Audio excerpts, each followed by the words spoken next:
নির্বাচনী জনসভায় অংশ নিতে কাল বরিশাল যাচ্ছেন বিএনপি চেয়ারম্যান। 2 দশক পর তারেক রহমানের সফর ঘিরে নেতাকর্মীদের বাঁধ ভাঙা উল্লাস।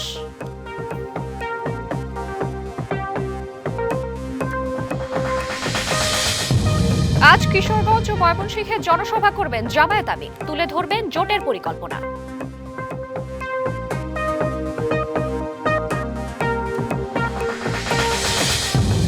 প্রার্থীদের প্রচারণায় সরগরম ভোটের মাঠ। ক্ষণ গণনার পাশাপাশি উদ্বেগ বাড়াচ্ছে সীমান্ত দিয়ে অবৈধ অস্ত্রের প্রবেশ।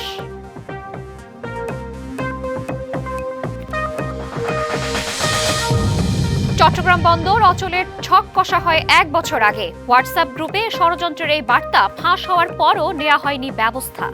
2 দশক পর আগামীকাল বরিশালে যাচ্ছেন বিএনপি চেয়ারম্যান তারেক রহমান। তার আগমনকে কেন্দ্র করে উজ্জীবিত তৃণমূলের নেতাকর্মীরা। বিভাগীয় সমাবেশ ঘিরে নেওয়া হচ্ছে ব্যাপক প্রস্তুতিও। বরিশালের ঐতিহাসিক বেলস পার্ক, এখানে আগামী 4 ফেব্রুয়ারি বিভাগীয় সমাবেশে যোগ দেবেন বিএনপি চেয়ারম্যান তারেক রহমান। নির্বাচনী রূপরেখার পাশাপাশি জানাবেন দক্ষিণাঞ্চলকে ঘিরে তার পরিকল্পনার কথা। তারেক রহমানের আগমনী বার্তায় কীর্তনখোলা তীরের বাতাসও যেন আজ অন্যরকম। ব্যানার, ফেস্টুন আর স্লোগানে মুখরিত পুরো নগরী। নেতাকর্মীরা বলছেন এটি কেবলই সফর নয়, বরং আগামীর রাজনীতির নতুন দিক নির্দেশনা। খুবই আনন্দিত, এতদিন পর তারেক সাহেব আমাদের চেয়ারম্যান স্যার আসতেছেন। আমরা কোনোদিন চিন্তাও করিনি তিনি দীর্ঘ 17 বছর দেশের বাইরে থেকে এ দলের নেতৃত্ব দিয়েছেন। সেই নেতাকে আমরা সামনে বরিশালের জনগণ দেখবে। আমরা ছাত্রদল ঐক্যবদ্ধ, আমরা তাকে বরণ করার জন্য উন্মুখ হয়ে চেয়ে রয়েছি। বরিশাল অঞ্চলের মানুষ অধীর আগ্রহ অপেক্ষা করছে তিনি কবে বরিশালে আসবেন, কারণ বরিশালের মানুষ তাকে অন্তত 2 যুগ যাবৎ দেখে না। বিভাগীয় সমাবেশ ঘিরে কঠোর নিরাপত্তা বলয় গড়ে তোলা হয়েছে। কোনো বিশৃঙ্খলা ছাড়াই এই আয়োজন সফল করতে বদ্ধপরিকর নেতারা। প্রায় 1.5 যুগ পরে তার সফর সূচির অংশ হিসাবে তিনি বরিশাল বিভাগে আসবেন। গোটা বরিশাল বিভাগের প্রত্যেক ভোটার আর বিশেষ করে সাধারণ মানুষরাও কিন্তু উচ্ছ্বসিত তার আগমনকে উপলক্ষ করে। তারেক রহমান 4 ফেব্রুয়ারি বরিশালে নির্বাচনী সমাবেশ করবেন। নির্বাচনী সমাবেশকে সফল করার জন্য আমরা ইতিমধ্যে এর প্রস্তুতির জন্য যা যা করা দরকার আমরা সবগুলি করেছি। অনেকেই বিলম্ব করতে চেয়েছিল, অনেকে বিভিন্ন রকম নাশকতার চিন্তা ভাবনাও করেছে। এর মধ্যে মানুষ এক্সাইটেড। আপনারা দেখছেন যে সব জায়গায় তারেক সাহেব যেখানে যাচ্ছে সেখানে এই শত শত লক্ষ লক্ষ লোক হচ্ছে। অবশেষে দীর্ঘ প্রতীক্ষার পর আগামীকাল এই মাঠে পা রাখবেন বিএনপির চেয়ারম্যান তারেক রহমান। তার আগমনকে কেন্দ্র করে বিভাগের বিভিন্ন জেলা উপজেলা থেকে লাখো নেতাকর্মী সমাগমের প্রস্তুতিও নেওয়া হয়েছে। তার এই সফর দক্ষিণাঞ্চলের রাজনীতিতে নতুন করে প্রাণ সঞ্চার করবে বলেও মনে করছেন রাজনৈতিক বিশ্লেষকরা। Ziad Mahmud, DBC news, Barishal. বরিশালে বিএনপি চেয়ারম্যান তারেক রহমানের সফরের খবর জানাতে সরাসরি যুক্ত হচ্ছেন সহকর্মী জিয়াদ মাহমুদ। জিয়াদ, তারেক রহমানের আগমনকে ঘিরে সেখানকার প্রস্তুতি এবং নেতাকর্মীদের মধ্যে উচ্ছ্বাস কেমন দেখছেন জানাবেন। শ্রাবন্তী, নেতাকর্মীরা বলছেন যে বঙ্গোপসাগরের তীর থেকে একেবারে কীর্তনখোলা পর্যন্ত যে বিএনপি নেতাকর্মী রয়েছেন তারা আজ উচ্ছ্বাসিত, উদ্বেলিত। তাদের যে দলীয় চেয়ারম্যান তিনি আসবেন আগামীকাল, এই যে মঞ্চে তিনি বক্তব্য রাখবেন এবং দলীয় প্রধান হিসেবে তিনি আগামীকাল প্রথমবারের মতো বরিশালে পদার্পণ করবেন। এর আগে তার 2 বার আসার কথা ছিল, গত মাসের 26 তারিখ এবং 27 তারিখ। অনিবার্য কারণবশত সেই যে প্রোগ্রামগুলো কিন্তু স্থগিত করা হয়। এরপরে যখন নতুন তারিখ নির্ধারণ করা হয়, মানে আগামীকাল তিনি আসার কথা, সেই আগমনী বার্তা থেকেই কিন্তু এখানকার যারা নেতাকর্মী রয়েছেন তারা উল্লাসিত, তারা প্রস্তুতি সভা করেছেন। গতকাল আমরা দেখেছি স্বাগত মিছিলও করেছেন, যেটি নগরের বিভিন্ন স্থান ঘুরে দলীয় কার্যালয়ে এসে শেষ হয়। এবং তারা জানিয়েছেন যে শুধু বরিশাল জেলা নয়, বিভাগের প্রত্যেকটি জেলা উপজেলা থেকে যে নেতাকর্মীরা রয়েছেন তারা আসবেন এখানে এবং লাখো মানুষের সমাগমের একটা প্রস্তুতি নেওয়া হয়েছে। এই যে মঞ্চটি দেখছেন, এখানেই তিনি আগামীকাল 11টায় ঢাকা যোগে বরিশালের উদ্দেশ্যে আসবেন এবং 12টায় এইখানে যে বিভাগীয় সমাবেশ, সেই সমাবেশে প্রধান অতিথির বক্তব্য দিবেন এবং এরপরে তার এখান থেকে ফরিদপুরে যাওয়ার কথা রয়েছে এবং ফরিদপুরে জনসভা শেষে তিনি ঢাকায় আবার পুনরায় যাবেন। এবং এখানে যারা নেতাকর্মী রয়েছেন, আমি একজনের সাথে কথা বলবো যে আসলে এখানে তারেক রহমানের আগমনকে কেন্দ্র করে কতটা উচ্ছ্বসিত আপনারা? আপনারা জেনে আনন্দিত হবেন, বরিশালে সর্বশেষ 2005 সালে আমাদের বিএনপি চেয়ারম্যান জনাব তারেক রহমান এই বরিশালে এসেছিলেন একটি প্রতিনিধি সম্মেলনের মাধ্যমে, এবং প্রতিনিধি সম্মেলনে তিনি বক্তব্য প্রদান করেছিলেন বরিশাল স্টেডিয়ামে, এবং আমি সর্বকনিষ্ঠ একজন বক্তা ছিলাম সেই সময়। তখন কলেজ ফার্স্ট ইয়ারে পড়ি। তো আমরা তো সত্যিকার অর্থে সেই কলেজ ফার্স্ট ইয়ার, আমাদের কলেজ জীবন শেষ, অনার্স শেষ, মাস্টার্স শেষ, তারপরে আমাদের শিক্ষা জীবনের পরবর্তীতে আমরা তারেক রহমান সম্পর্কে জেনেছি, তারেক রহমান সম্পর্কে আমরা বুঝতে শিখেছি।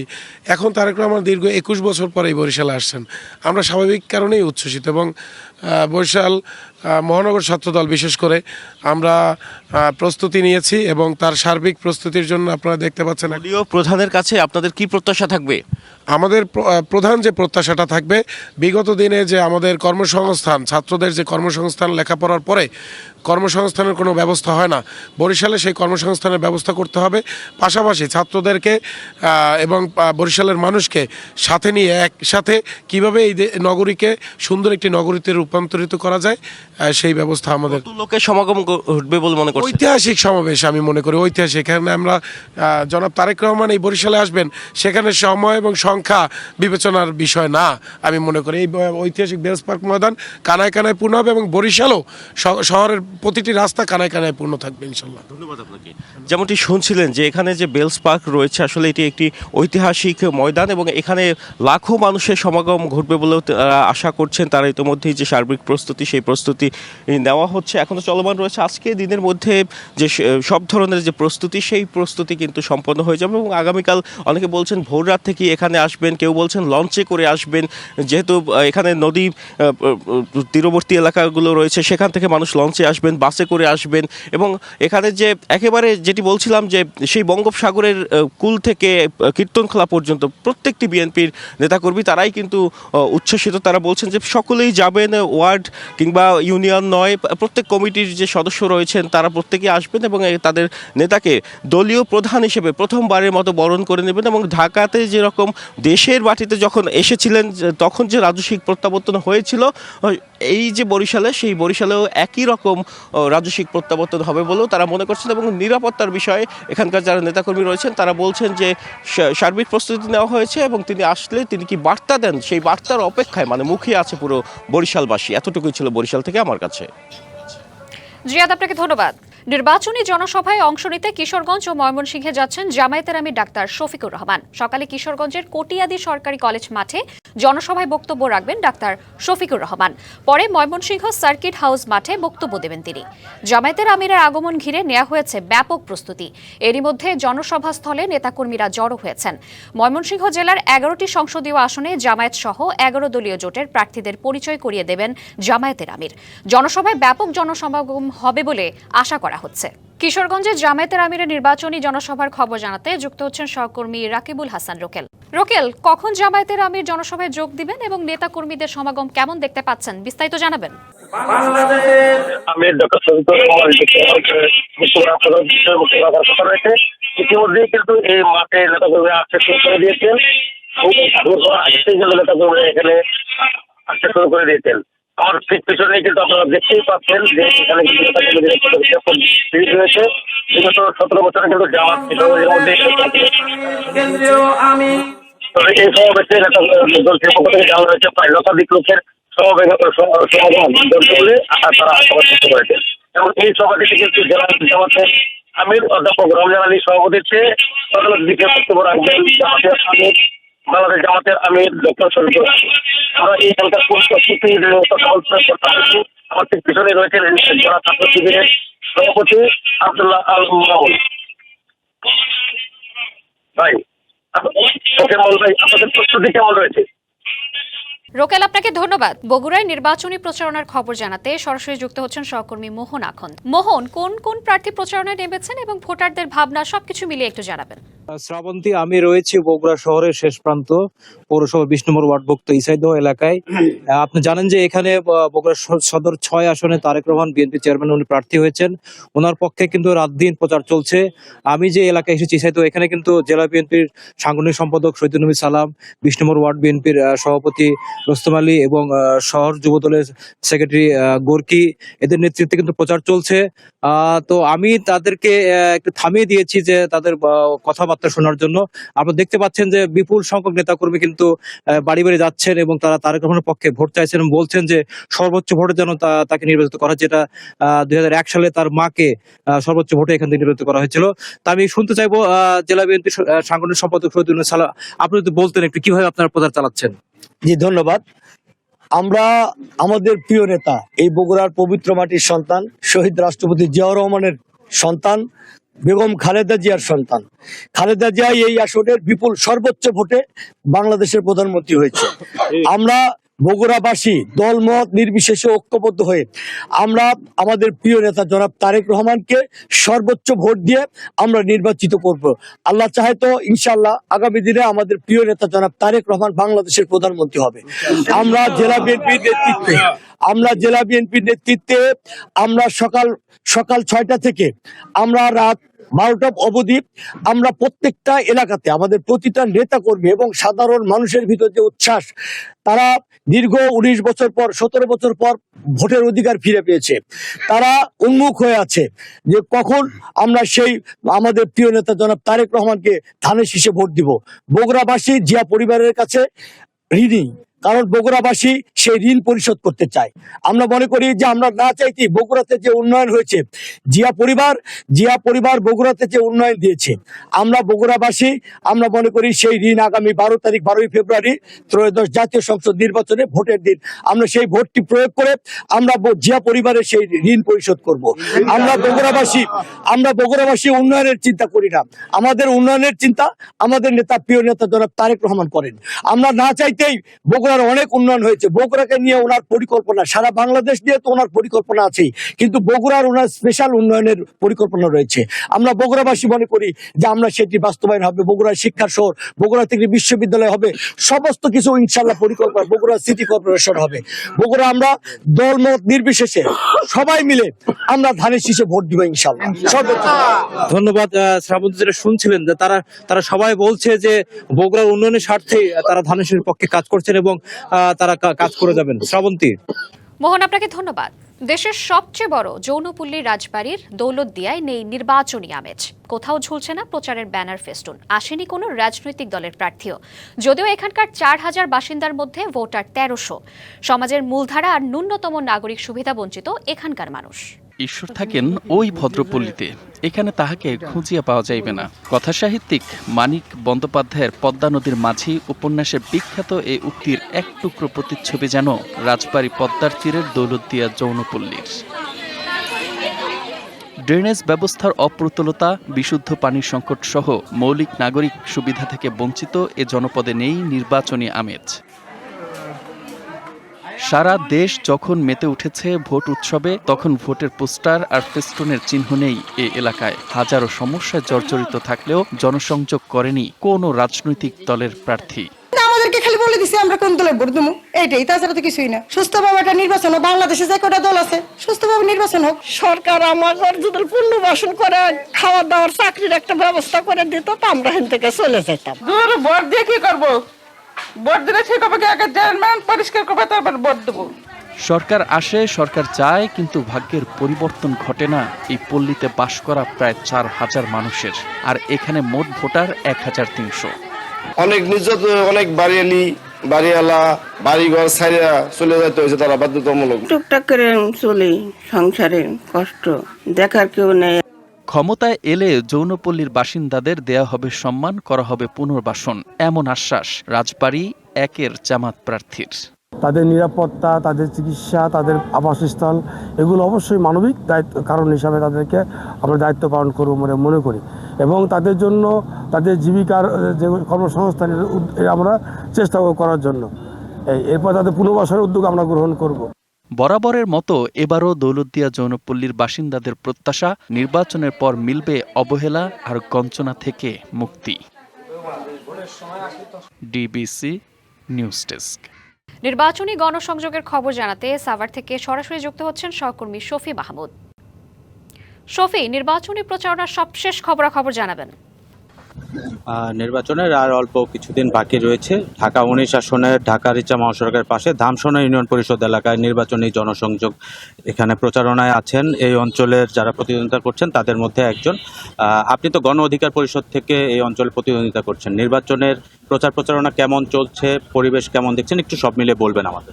জি, আমরা সকাল থেকেই গণ অধিকার পরিষদের ট্রাক মার্কা প্রতীকের যে আমাদের নির্বাচনী প্রচারণা আমরা এই বাইপাইল, এই আপনার নবীনগর এবং এই ইয়েতে আমরা পল্লী বিদ্যুৎ এলাকাতে আমরা চালাচ্ছি এবং গণসংযোগ চালাচ্ছি। আলহামদুলিল্লাহ মানুষ যথেষ্ট সচেতন এখন বর্তমানে। মানুষ এখন আর ওই প্রলোভনে বিশ্বাসী না। আগে যে প্রলোভন দেখানো হইতো যে 10 টাকা চাল খাওয়ানো হবে কিংবা ঘরে ঘরে বিদ্যুৎ দেওয়া হবে, এখন দেখা যাচ্ছে নতুন প্রলোভন মানুষ দেখাচ্ছে, বিভিন্ন দল দেখাচ্ছে। সেটা হচ্ছে আমরা জানেন যে কেউ বলতেছে যে ফ্যামিলি কার্ড দিবে, কেউ বলতেছে যে আমরা জান্নাতের টিকিট দিবে, কেউ বলতেছে যে আমরা বরকতের টিকিট দিবে। মানুষ কিন্তু এখন সচেতন, যথেষ্ট সচেতন। মানুষ এখন সেই প্রলোভনে বিশ্বাসী না। মানুষ নতুন চায়, নতুনত্ব চাচ্ছে এবং 5 আগস্টের পর মানুষ চাচ্ছে একটু পরিবর্তন এবং নতুন মুখ, এবং সেই নতুন মুখগুলা তরুণদের মাধ্যমেই তারা সেই পরিবর্তনটা দেখতে চাচ্ছে। সেই দিক থেকে আমি বলবো আমরা যেখানেই যাচ্ছি আলহামদুলিল্লাহ প্রত্যেকটা জায়গা থেকে খুব ভালো সাড়া পাচ্ছি এবং মানুষ আমাদেরকে খুব বলতেছে যে আপনারা আরও আগে আসলেন না কেন, আপনাদের তো আসলে আমাদের আরও আগে আসা উচিত ছিল। তো যাই হোক, আমাদের নতুন দল হিসাবে আমরা প্রায় 7.5 লক্ষ ভোটার এখানে, আপনারা জানেন যে সেখানে আমাদের পৌঁছাতে একটু কষ্ট হচ্ছে, তারপরও যথেষ্ট সাড়া পাচ্ছি আলহামদুলিল্লাহ। আমরা বিশ্বাস করি যে এখানে খুব ভালো একটি আমাদের গণ অধিকারের ট্রাক মার্কা নিয়ে আমরা একটি ভালো যেহেতু শিল্পাঞ্চল, এখানে আসলে কি ধরনের প্রতিশ্রুতি নিয়ে যাচ্ছেন আপনারা জনগণের কাছে, একটু ছোট করে বলবেন। শিল্পাঞ্চল হিসাবে দেখেন আমাদের এখানে বিভিন্ন অঞ্চল থেকে লোক এসে বসবাস করে। এই আশুলিয়াতে আপনি বলতে গেলে প্রায় 30 লক্ষ লোকের মতো বসবাস শুধু আশুলিয়াতেই। কিন্তু আশুলিয়াতে এখানে কোনো একটি হসপিটাল নেই, অর্থাৎ সাধারণ শ্রমিকরা যদি আহত হয় বা কোনো একটা দুর্ঘটনার শিকার হয়, একটা হাসপাতালে যে নিয়ে যাবে এরকম কোনো ব্যবস্থা কিন্তু এই আশুলিয়াতে নেই। যাও দুইটা একটা প্রাইভেট হসপিটাল আসে, সেইখানে কিন্তু অনেক বেশি কস্ট, যেটা সাধারণ মানুষের জন্য এই কস্ট বিয়ার করা খুবই ডিফিকাল্ট। সেই কারণে আমি মনে করি যে এখানে খুবই একটা খারাপ অবস্থায় আছে মানুষ যে একটা হসপিটালের জন্য। পাশাপাশি এখানে যে পানি বা ড্রেনেজ ব্যবস্থা নেই, পানি জমে থাকে এবং এখানে যে নারী যারা আছেন তাদের নিরাপত্তাহীনতা আছে এবং এখানে অনেক পরিমাণ কিশোর গ্যাংয়ের একটা আখড়া হচ্ছে এবং মাদকের আখড়া হচ্ছে সাভার আশুলিয়াতে। এবং এটা ডিল দেখতেছি আমরা ওই 5 আগস্টের পরে আবার নতুন একটি মহল বা নতুন একটি দলের একটি আবির্ভাব আমরা দেখতে পাচ্ছি, যে সেইখানে এই নতুন দলের সেই ধন্যবাদ আপনাকে। আমি বুঝতে পেরেছি আসলে যেটি জানাচ্ছিলেন প্রার্থী, যে আসলে এই অঞ্চলে যেসব নারী শ্রমিক সহ অন্যান্য শ্রমিকরা রয়েছেন তাদের পাশাপাশি মাদক সন্ত্রাস নির্মূলেও কাজ করবেন। শফি, আপনাকে ধন্যবাদ। সংসদ নির্বাচনে স্বতন্ত্র প্রার্থিতা ফিরে পাওয়ার চেষ্টা প্রত্যাহার করে গণতন্ত্র পুনরুদ্ধারের লড়াই বেগবান করতে ঐক্যবদ্ধ হয়ে ধানের শীষের পক্ষে কাজ করার আহ্বান জানিয়েছেন চাঁদপুর জেলা বিএনপির যুগ্ম সাধারণ সম্পাদক তানভীর হুদা। মতলব উত্তরের বাগানবাড়ি ইউনিয়নের খন্দকার কান্দি মাদ্রাসা মাঠে সংবাদ সম্মেলনে তিনি আনুষ্ঠানিকভাবে এই ঘোষণা দেন। জানান তিনি স্বেচ্ছায় নির্বাচন থেকে সরে গেছেন। এখন থেকে তিনি এবং তার সমর্থক ধানের শীষের প্রার্থীর বিজয় নিশ্চিত করতে মাঠে সক্রিয় থাকবে। বলেন, দলের মধ্যে নেতৃত্ব নিয়ে প্রতিযোগিতা থাকলেও কোনো প্রতিহিংসা নেই। চট্টগ্রাম বন্দর অচল করে দেওয়ার পরিকল্পনা ছিল গেল বছর ফাঁস হওয়া হোয়াটসঅ্যাপ গ্রুপে একটি গোপন গ্রুপের কথোপকথনে। চক্রান্তে জড়িতদের বিরুদ্ধে কোনো ব্যবস্থাই নেয়নি বন্দর কর্তৃপক্ষ। সংশ্লিষ্টরা বলছেন, আইনগত ব্যবস্থা নেওয়া হলে দেশের অর্থনীতির লাইফলাইন চট্টগ্রাম বন্দর অচল হতো না।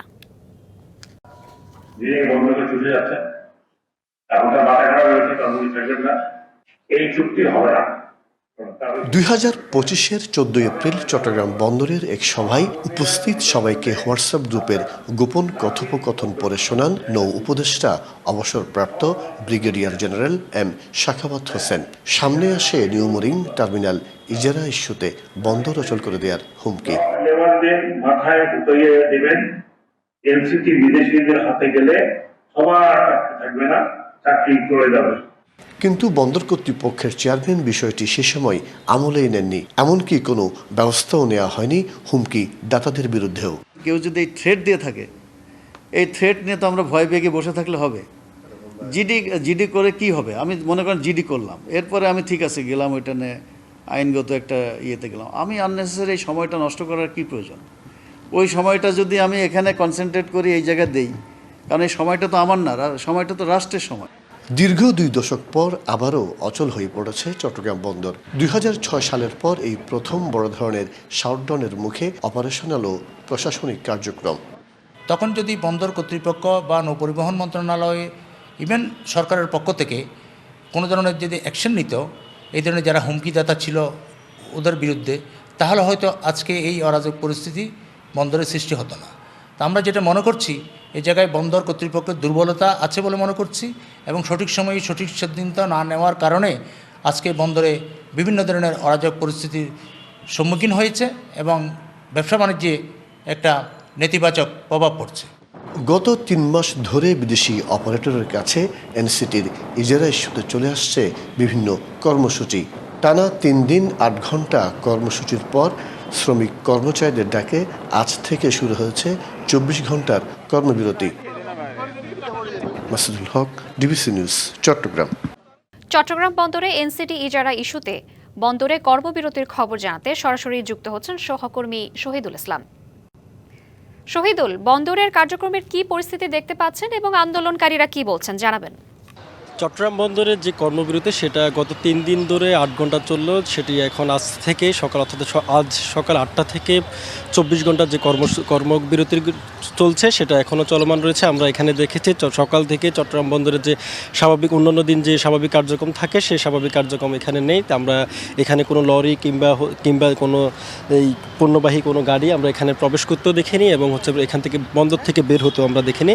তবে আমরা এখানকার যে বন্দর রক্ষা যে সংগ্রাম পরিষদ রয়েছে তাদের সঙ্গে আমরা কথা বলেছিলাম। তাদের যে নেতৃবৃন্দ রয়েছেন তারা আমাদের বলছেন যে তাদের চট্টগ্রাম বন্দরে প্রায় 20,000-এর মতো কর্মচারী এখানে শ্রমিক তারা আছেন, তারা এখানে কাজ করেন এবং তারা যে চট্টগ্রাম বন্দরে 5 ক্যাটাগরির যে শ্রমিক রয়েছে তারা সবাই এই যে কর্মসূচি 24 ঘন্টা যে কর্মবিরতি সেই কর্মবিরতিতে তারা সম্মতি প্রকাশ করেছেন এবং সম্মতি প্রকাশ করে তারা আসলে কাজে যোগ দেননি।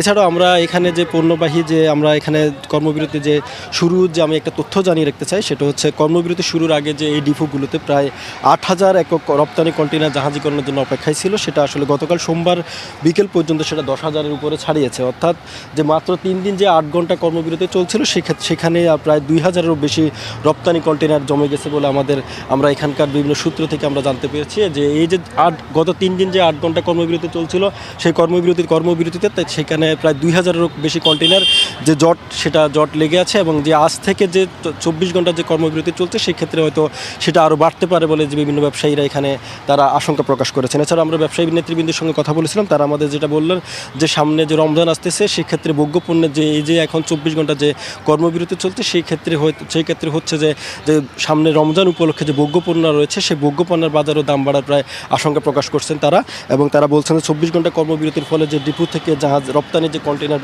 বন্দরে নেওয়া যাবে না, এর ফলে যে জাহাজের সময় মতো যে জেটি সেটা আসলে জেটি থেকে আসলে জাহাজ সময় মতো ছাড়তে পারবে না। এছাড়াও আমরা দেখেছি যে বন্দরের যে কর্মসূচি চলছে কর্মবিরতি যে আইন শৃঙ্খলা বাহিনীর যে সদস্যরা রয়েছেন তারা এখানে এসেছেন এবং যে বন্দরের যে সার্বিক আইন শৃঙ্খলা পরিস্থিতি যাতে স্বাভাবিক থাকে সেজন্য আইন শৃঙ্খলা বাহিনীর তরফ থেকে আসলে পর্যাপ্ত নিরাপত্তা ব্যবস্থা এখানে করা হয়েছে। চট্টগ্রাম থেকে এই ছিল আমার কাছে থাকা সবশেষ খবর। শহীদুল, আপনাকে ধন্যবাদ। দেশের দক্ষিণ পশ্চিমাঞ্চল সাতক্ষীরার কলারোয়ায় ভূকম্পন অনুভূত হয়েছে। ভোর 4:36 46 সেকেন্ডে এই ভূকম্পন অনুভূত হয়। রিক্টার স্কেলের মাত্রা ছিল 4.1। আবহাওয়া অধিদপ্তরের তথ্য অনুযায়ী ভূমিকম্পটির উৎপত্তিস্থল ছিল ঢাকা থেকে 175 কিলোমিটার দূরে সাতক্ষীরার কলারোয়া এলাকায়। ভূপৃষ্ঠ থেকে এর গভীরতা ছিল 150 কিলোমিটার। বিজ্ঞপ্তিতে এটিকে হালকা শ্রেণীর হিসেবে উল্লেখ করা হয়েছে। গত কয়েক মাস ধরেই দেশের বিভিন্ন স্থানে ছোট ও মাঝারি মাত্রার কম্পন অনুভূত হচ্ছে, যা নিয়ে ভূতাত্ত্বিক বিশেষজ্ঞদের মধ্যে উদ্বেগ দেখা দিয়েছে। ডিবিসি সারা বাংলা সংবাদে এই ছিল এখনকার মতো। ডিবিসি নিউজের সংবাদগুলো পড়তে ভিজিট করুন dbcnews.tv আর ভিজিট করুন ডিবিসি নিউজের ফেসবুক পেজ এবং ইউটিউব চ্যানেল। ডিবিসির সঙ্গেই থাকুন।